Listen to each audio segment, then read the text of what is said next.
I flew from Vienna to Barcelona for €9, less than the cost of a meal at the airport. And the obvious question here is, how can an airline make money selling an international flight for the price of a hamburger? And it's not just about making money, it's one of the most profitable businesses in the global aviation industry. But to get here, several laws had to be changed, and three things had to be very clear. Everything had to be made cheaper. The ticket is not the product. Price doesn't exist. Until the 1970s, flying was a luxury. Airlines weren't geared towards mass tourism for their populations. Rather, they were a display of power, prestige, and propaganda for states such as British Airways in the United Kingdom, Iberia in Spain, Lufthansa in West Germany, or Aeroflot in the Soviet Union, companies protected and subsidized by their governments. And since it was a tool for public prestige, the flying experience was a true luxury. They served you quality food with proper silverware, accompanied by a wide selection of alcohol. The problem is that this model only worked as long as flying remained expensive, exclusive, and regulated. And that was the case in the United States. Flights were heavily regulated between states, but not within the same state. So, Southwest Airlines was founded in Texas in 1971. They didn't want to compete against other airlines, but against buses and cars, so they eliminated everything that made flying expensive in order to offer cheap tickets. In 1978, the United States deregulated its airline market. Anyone could fly any route at any price they wanted. Half of the traditional American airlines disappeared in the following decade, while Southwest, on the other hand, continued to grow. It took Europe 20 years to copy the formula, which for European bureaucracy almost counts as an immediate reaction. And here appears the figure who would take the model to its limits. Michael O'Leary, Ryanair's CEO since 1994, studied Southwest's model in the United States and applied it to its fullest extent in his company. Soon after, other airlines like easyJet followed suit. So, how have they managed to make money with such cheap tickets? It's simple. Find any element related to flying and optimize it. First and foremost, simplify the fleet to the extreme. Lufthansa, for example, operates 14 different models. In contrast, Ryanair only flies aircraft from the Boeing 737 family. Wizz Air, easyJet, and Vueling focus on the Airbus A320 family. This way, pilots and flight attendants are trained on fewer types of aircraft. Mechanics repeat the same processes, parts are standardized, and the airline gains negotiating power because it buys dozens or hundreds of similar aircraft at once. And don't think they use old or dangerous planes. Wizz Air's fleet averages 4.8 years old, compared to 10 to 15 years for traditional European airlines. For a low-cost carrier, a newer aircraft consumes less fuel and experiences fewer breakdowns. The second objective is to maximize aircraft uptime. While a traditional airline takes between 45 and 90 minutes to turn an aircraft around, a low-cost carrier only takes 25 minutes. By cutting 20 minutes from each turnaround and operating 6 flights daily, you gain 2 hours of flight time each day. Multiplied by hundreds of aircraft, that's a significant amount of money. To avoid problems with this, the third optimization strategy is to eliminate connecting flights. In other words, there are no layovers. They don't have to wait for passengers from other flights or transfer luggage between planes. They sell individual point-to-point journeys, resulting in fewer cascading delays. For example, on April 29th, this plane flew from Valencia to Verona, from Verona to Valencia, from Valencia to Nantes, from Nantes to Valencia, from Valencia to Brussels, from Brussels to Valencia, from Valencia to Mallorca, and from Mallorca to Valencia.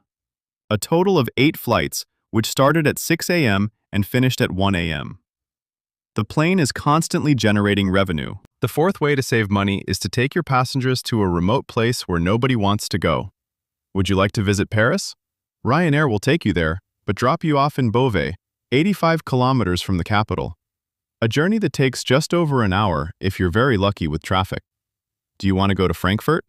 Don't worry, we'll drop you off in the middle of farmland 120 kilometers away. Major city airports charge high fees, and sometimes planes have to circle before landing. These remote airports offer lower fees, and Ryanair in particular has been notorious for negotiating hard with secondary airports. Sometimes the airport or local authorities agree because, even if they lose money directly to Ryanair, they expect to recoup it through hotels, restaurants, car rentals, local employment, and tourism. The fifth way to save money is by reducing passenger comfort. A Ryanair Boeing 737-800 has 189 seats, while the same plane on a traditional airline has between 160 and 170. 20 extra seats per plane translates into significant revenue with virtually no additional cost. As the plane flies the same, the fuel consumption is almost the same, and the crew is the same.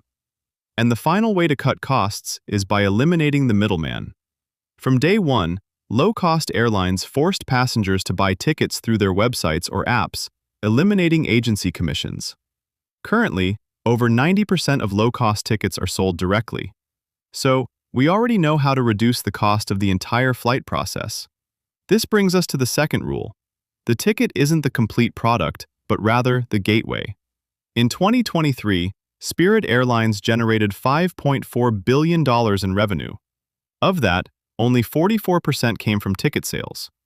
The other 56% came from baggage, seat selection, priority boarding, cancellation insurance, hotels booked during the same purchase process, or the credit card they sell you while you wait at the gate. This category is called ancillary revenue, and for low-cost carriers, it's no longer ancillary at all, but rather the core business. Ryanair, which has the cheapest tickets in the European market, earns €24 per passenger from extras alone. On a 189-seat plane, that's about €4,500 extra per flight, with very little additional cost.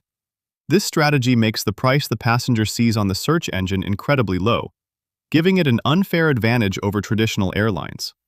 And once you're in the booking process, the airline has countless consecutive opportunities to sell you something. These screens aren't designed to make you choose the cheapest option, but rather to make the cheapest option seem incomplete. Furthermore, low-cost airlines no longer sell just flights. easyJet Holidays sells complete vacation packages that generate over €1 billion in revenue annually. Ryanair sells car rentals, hotels, and transfers. In the United States, even airline credit cards have become part of the business. And this brings us to the third thing to understand. Price doesn't exist. On the flight from Vienna to Barcelona, where I paid €9, there were 230 passengers. Almost everyone paid a different amount. The person sitting next to me could have paid €50. An executive who booked the night before could have paid €200. The price of a ticket on a modern low-cost carrier is determined by an algorithm that is recalculated very frequently. The algorithm's objective is to avoid taking off with empty seats, while simultaneously maximizing the money each passenger pays. A traditional European airline operates with an average occupancy of 80 to 85% of its seats. Ryanair, in 2025, operated with 94%. On a 189-seat aircraft, only 11 seats were empty on average. And 11 empty seats are much worse than the €9 of my ticket. So, these are the three pillars on which low-cost airlines are based. But this model doesn't work the same everywhere. Europe is the best low-cost market on the planet, representing 42% of the continent's flights. In 2024, Ryanair operated more than 3,000 daily flights, more than some of the major historical groups in European aviation, such as Air France-KLM or Lufthansa. And why is it so successful in Europe? Because of a unique combination not found on any other continent. Short distances, densely populated cities, free competition between countries, and a multitude of underutilized secondary airports. Outside of Europe, the model only succeeds when it finds high demand and a population that needs to fly but cannot afford traditional fares. In India and Southeast Asia, low-cost carriers make air travel an alternative to trains or buses between huge, distant cities.